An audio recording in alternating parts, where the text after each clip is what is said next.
Most homeowners never open their attic hatch more than once a year, and that single habit is quietly costing them hundreds of dollars every summer.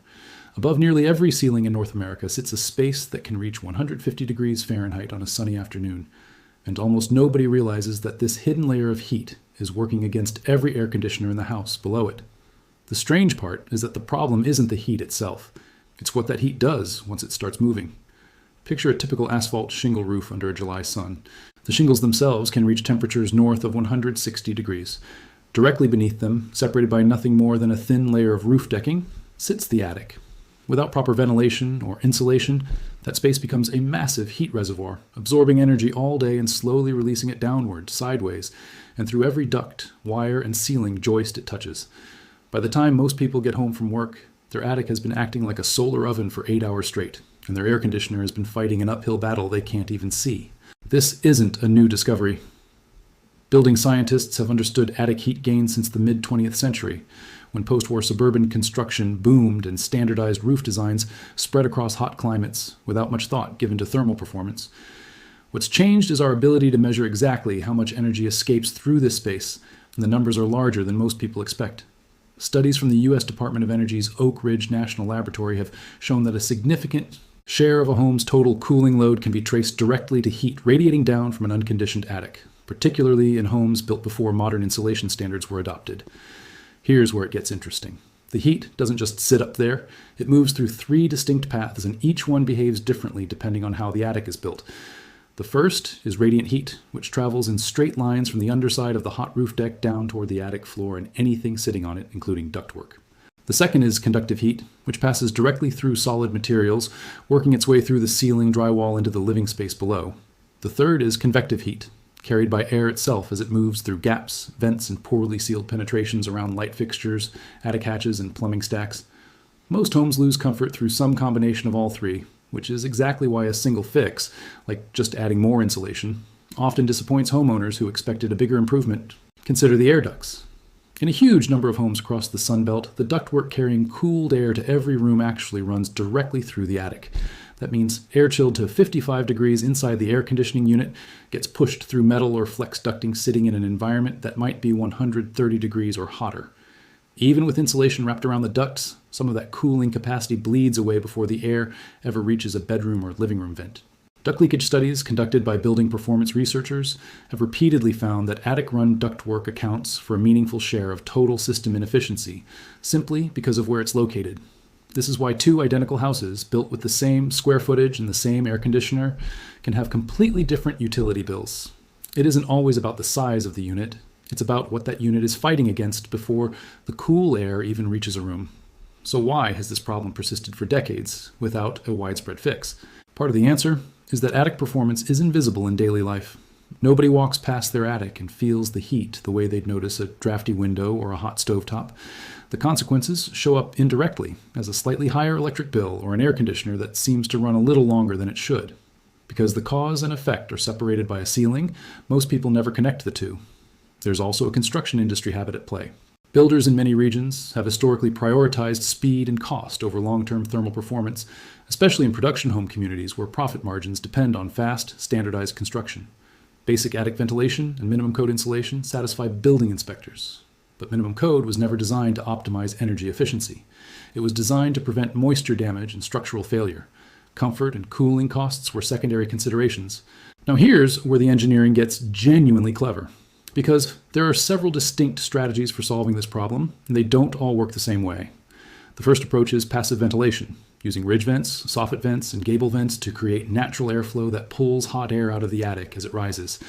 This works on the principle of the stack effect, where hot air naturally moves upward and escapes through the highest point of the roofline, drawing cooler air in through lower vents to replace it. When properly balanced, with enough intake area at the soffits matching the exhaust area at the ridge, this can meaningfully reduce peak attic temperatures. The limitation is that passive ventilation depends entirely on temperature differences and wind conditions. On a still, hot day with little breeze, the stack effect weakens, and attic temperatures can still climb dramatically even with vents installed correctly. The second approach is powered attic ventilation, using electric fans to actively pull air through the space rather than relying on natural convection alone. These systems can lower attic temperatures more consistently than passive vents, but building scientists have raised a legitimate concern. If a home has air leaks between the living space and the attic, A powered fan can actually pull conditioned, already cooled air up out of the house to replace the air being exhausted, which increases the air conditioning load rather than reducing it. This is a case where a solution can backfire if it's installed without first sealing the air barrier between living space and attic. The third approach, and one that's gained significant traction over the past 2 decades, is the radiant barrier. This is a reflective material, often aluminum-faced, installed under the roof, decking, or draped over the attic floor, designed to reflect radiant heat back upward rather than letting it absorb into the space. Radiant barriers don't stop conductive or convective heat, but they can meaningfully reduce the radiant component, which in hot, sunny climates is often the dominant heat source. Testing conducted by the Florida Solar Energy Center found that radiant barriers can lower attic temperatures by a notable margin during peak summer conditions, translating into measurable reductions in cooling energy use, particularly in homes with ductwork running through the attic space. The fourth and increasingly popular approach reframes the entire problem. Instead of treating the attic as a separate ventilated space above the living area, some builders now bring the attic inside the home's thermal boundary entirely. This is called a conditioned or unvented attic assembly. By applying spray foam insulation directly to the underside of the roof deck, the attic becomes part of the conditioned envelope rather than a hot buffer zone above it. Ductwork and mechanical equipment sitting inside this space are then working in an environment much closer to room temperature rather than baking in triple-digit heat. This approach has been increasingly recognized in updated building codes and is now a standard recommendation from organizations like the Building Science Corporation for hot and mixed climates, precisely because it addresses the duct and attic problem at its source rather than trying to compensate for it afterward.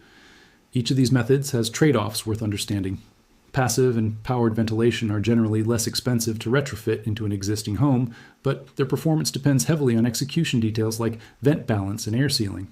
Radiant barriers are relatively affordable and can be added to an existing attic without major renovation, but their benefit is most pronounced in hot climates with significant roof exposure to direct sun and less dramatic in cooler regions. Conditioned attic assemblies deliver the most consistent year-round performance but are considerably more expensive, involve specialized spray foam application, and are usually most practical during new construction or a full roof replacement rather than as a simple retrofit. Climate matters enormously here. A home in Phoenix or Houston faces a completely different attic heat challenge than a home in Seattle or Minneapolis. In hot, sunny regions, radiant heat gain dominates, making reflective barriers and ventilation especially valuable.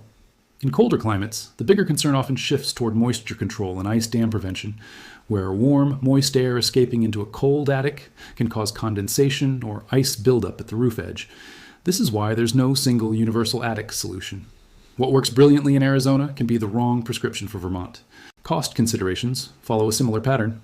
A radiant barrier retrofit for an average attic might run into the low thousands of dollars depending on square footage and accessibility, while a full conditioned attic conversion using closed cell spray foam can cost considerably more, often justified during a re-roofing project when the roof deck is already exposed.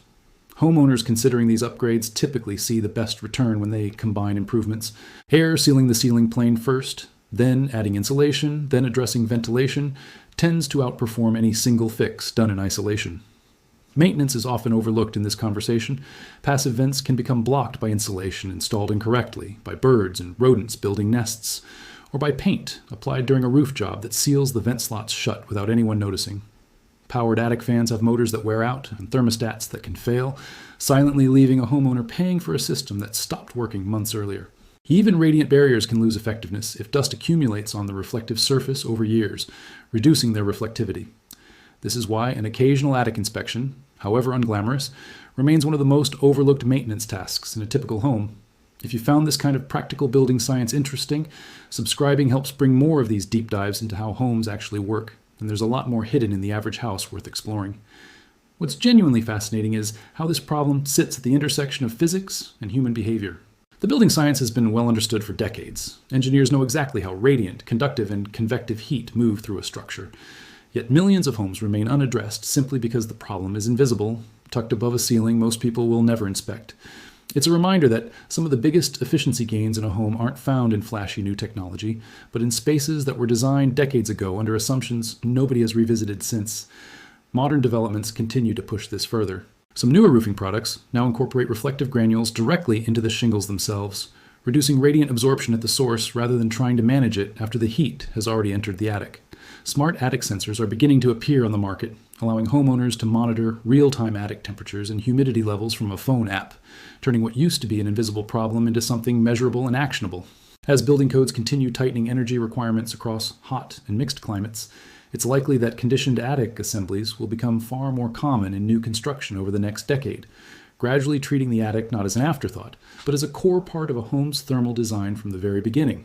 The next time you're outside on a hot afternoon, look up at your own roof and consider what's happening just beneath those shingles.